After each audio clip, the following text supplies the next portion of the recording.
Hello everyone and welcome to One Teacher, One Scientist chat room. Today we have a very interesting topic and which is heritage conservation. And we're going to understand about heritage architecture as a career option for our children, and especially so in the 21st century. And our guest today is none other than Dr. Shikha Jain, who has been involved in so many projects. When you talk of INTAC, whether you talk of Ministry of Culture, whether you talk of Ministry of Human Resource Development or UNESCO, we have Dr. Shikha Jain as an advisory committee member in the capacity of being a director of Drona.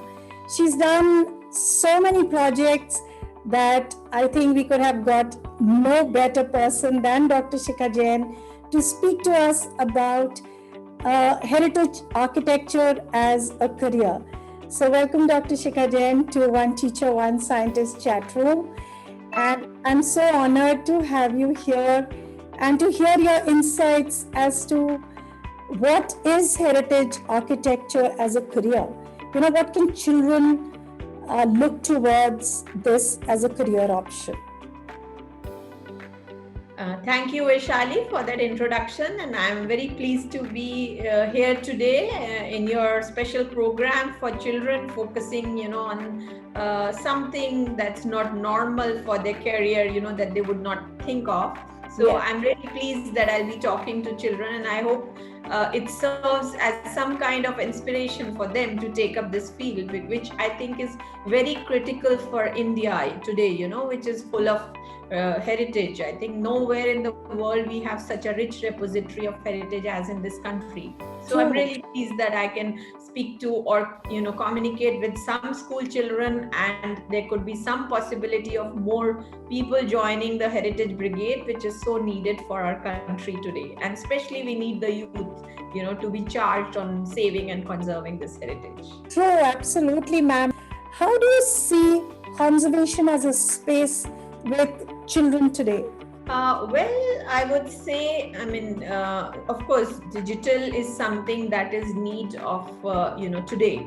We cannot survive without digital technology. But then, fortunately, even in the field of heritage conservation, we are using very advanced technology. And especially for children now, what is so good is that if you go to these heritage sites or monuments, or even if you're, online, you have games associated with learning about history, about the heritage site. So all that work that we do is now being communicated through, digital tools, through games, through virtual walkthroughs of the site, which is great knowledge for children also. Because digital, I feel, is a tool of this century, which any profession needs to use. So conservation is, no exception to that. Yeah, so but how do you see conservation as a space for children to take up a career in it? What are the skills that you feel children need to develop to really get into a career as far as conservation goes, as far as a broad field of conservation goes? So I would say that, I would not really think so much in terms of skills, but in terms of passion and interest, So any child who has some, bit of curiosity to know about history, to know about, what happened, how was our past, how did we evolve, how are we using these old buildings. So anybody with a little bit of interest, and that's something the teachers or parents should recognize, that the child has an inclination and encourage them. And the skills is something that can be developed, because if the child has that passion and interest, which is most essential for this field, it's not like a clinical field where you can just use some skills like computers and you're perfect, and it's not a cold discipline like that. It is a discipline that requires warmth and passion more than skills. And once you have that feeling for heritage, that awareness, and then you can develop the skills. I mean, there are various possibilities of associating with people, with others, and you can develop these skills. And I'll just give you example of that. I had, while I was working on one of my projects in Drona, that's my organization, I've had several times, mothers coming with their children, telling me that they found out about organizations, or they found out about my association with Intact, and their child has this specific interest and they wanted me to, link with them. So there are times when I have mentored children, just given them an area and saying, we are developing this heritage walk, you do this exercise.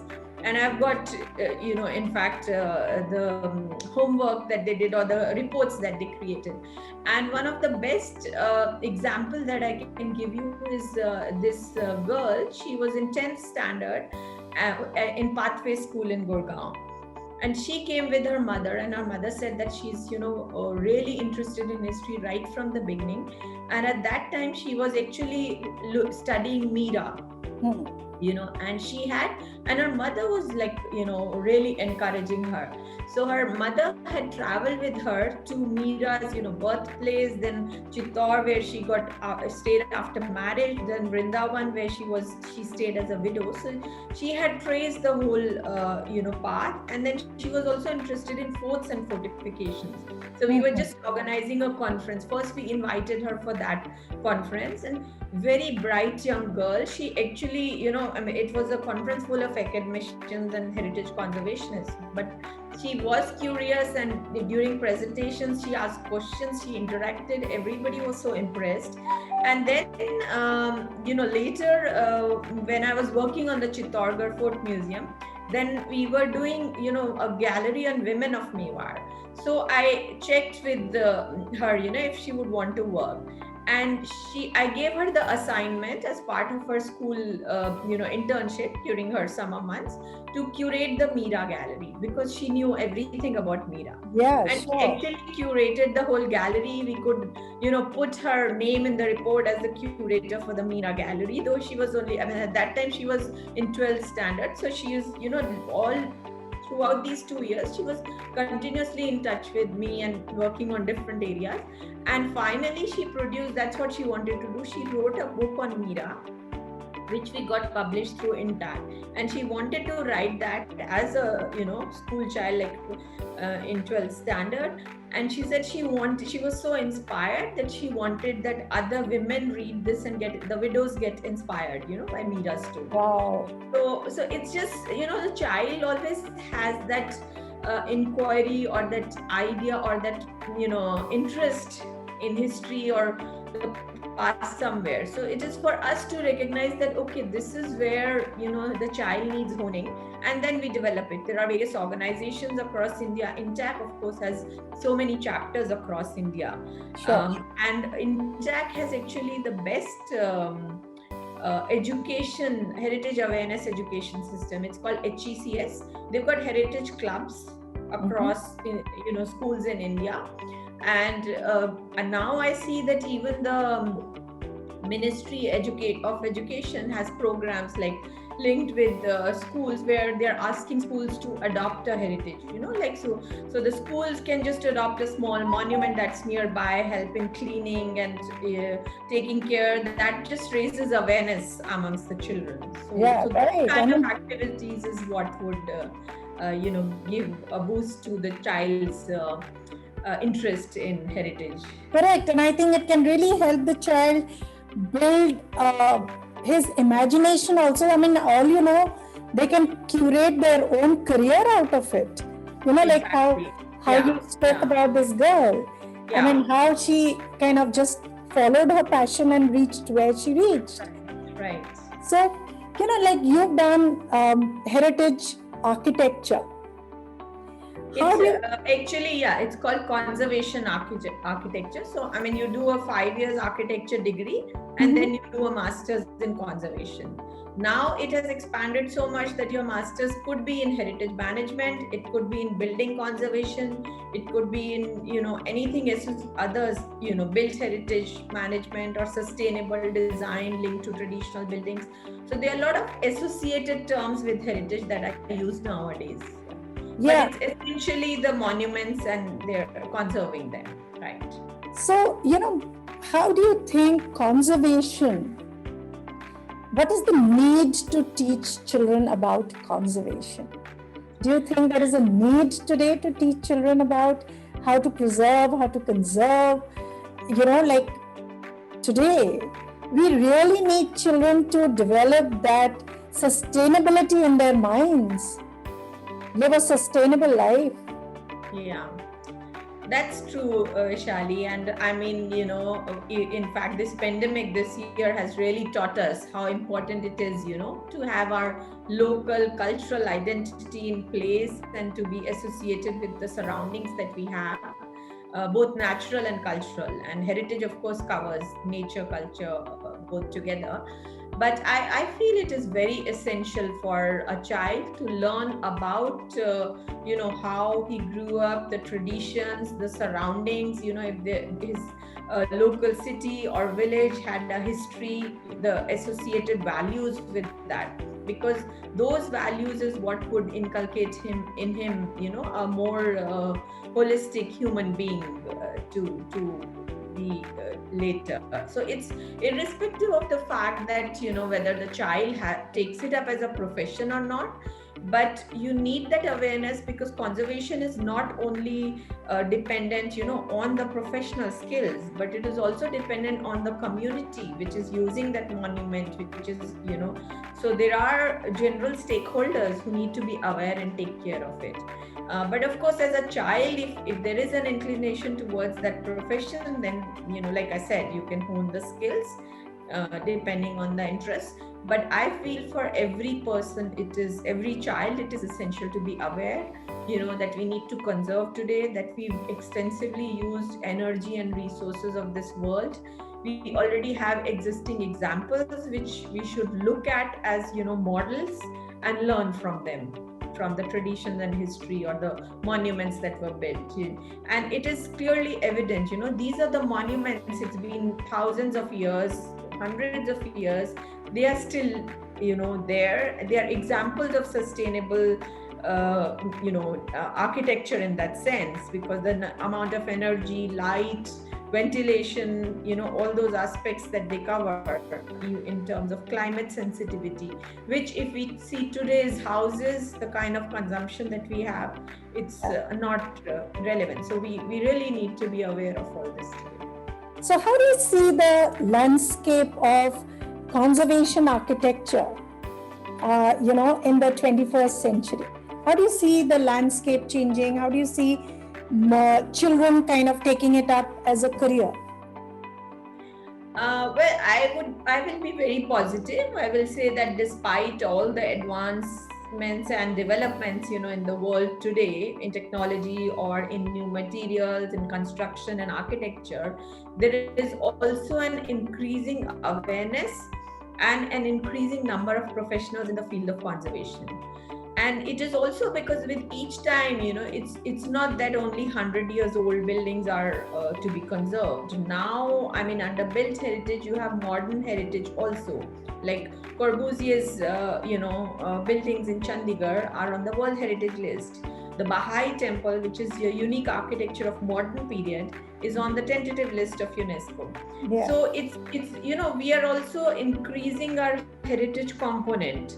And the links, maybe that gap is there, that something built maybe 50, 30 years back is heritage.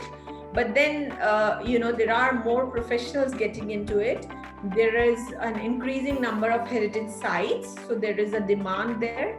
And 15 years back when I was practicing, we had to actually explain to government officials why they need to have heritage conservation architects in their department. departments, and now you see across India, various state governments and even central government have actually, they are coming out with posts for conservation architects to be in-house, which wasn't there a few years back. So it's good that you have all these, posts created both in the public sector and the private sector for conservation professionals, for conservation architects. So I would say that it is definitely on the increase. Yeah.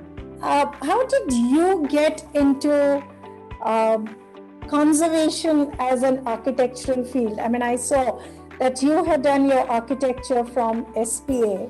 And what is it that inspired you to get into your master's in conservation? Like, how did you choose this field of conservation in the entire segment of architecture? Well, it was when I was studying as an architectural student, that's the time you are exposed to all spheres. Architecture in that sense is a very good, discipline, because it's also art, and it's also mathematics, it's also physics, also chemistry. So if you really see, it involves a lot of exposure to different aspects. And at that time, by the time a student is in second or third year, you start understanding that what is really your strength. Is it designing? Is it, really structural engineering? Is it landscape? Or is it, heritage or historic, conservation? So that's the time I think I developed an interest, by second and third year. And so when in fourth year and final year, when I took my dissertation, or, because that's a choice you get, you can pick your dissertation and thesis. So both my dissertation and thesis were focusing on architecture in Rajasthan, because Jaipur is my hometown.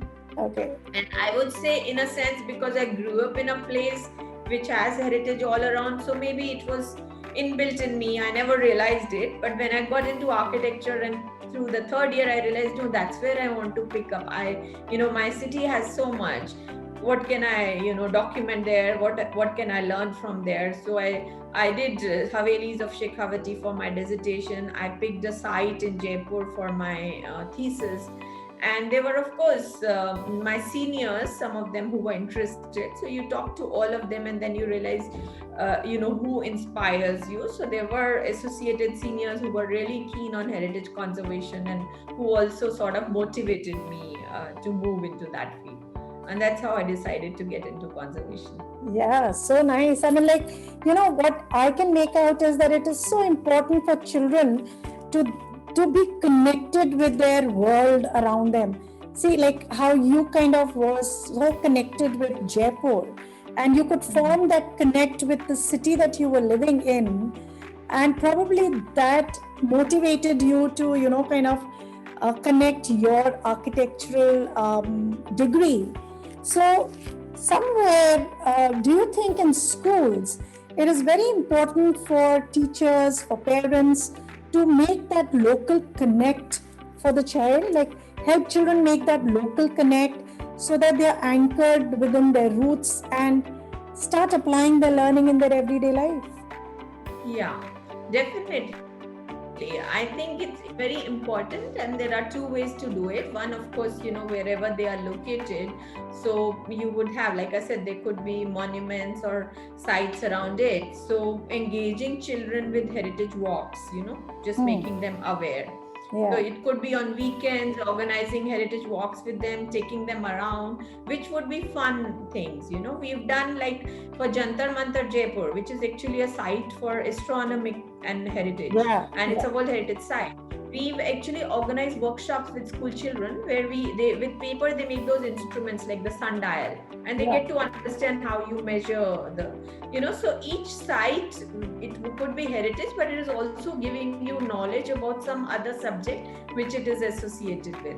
So those are the kind of activities I think teachers need to, realize that they need to involve children with games, with stories related to the heritage, which would be interesting for them, to catch on. And it's not like instilling dates or telling them, to learn history. It's really telling them stories, making it fun, like games linked with heritage sites, which will help them understand the significance of the site. Yeah, so I think the role of the parent also becomes very important here, because it's not always that the school can organize such things, but perhaps, parents could actually make monument visits and heritage walks as an important outing. So the Definitely. role of parents can be very important here. Yeah, very important. You're right. I mean, it could be, whatever vacation that they go for, or weekend, whenever they are planning to go out, they could actually link it with heritage walks or trails or visiting monuments and learning about history, whether it is in their town or even elsewhere in the surroundings. And for teachers, of course, I mean, they can even look at giving them exercises related to their hometowns, because what is good in a school or in any institution is that you have children or students from various places across India. Yeah. And what is very unique and really rich and diverse about India is its heritage and culture, because from each state, from each city, it changes and varies. So if we have that sharing and exchange encouraged, so they link to their own heritage in that sense, as well as what is in their immediate physical surroundings. Correct, absolutely. So, if it was one thing that you had to tell any child who wants to take up heritage architecture, what would that be? If it was like, one thing that you want to tell a child who dreams of becoming a heritage architect, or who enjoys monuments, who enjoys heritage as such, what is it that you would like to tell that child? I'll just say that keep dreaming, aim at conserving and protecting as much heritage of your country. What you think, you move towards your goal and you will be able to achieve it.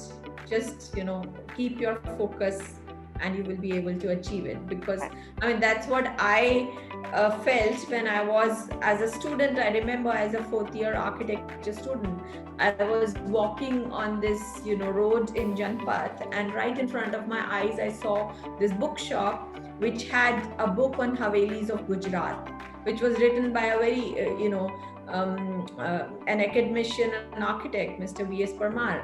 And I looked at that book and I said, this is what I want, my book like that on Havelis of Rajasthan. And this was when I was a fourth year architecture student.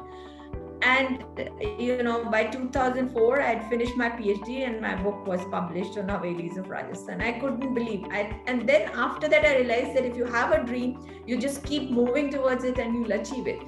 So every point of time, I just think, okay, this is what I would like in conservation.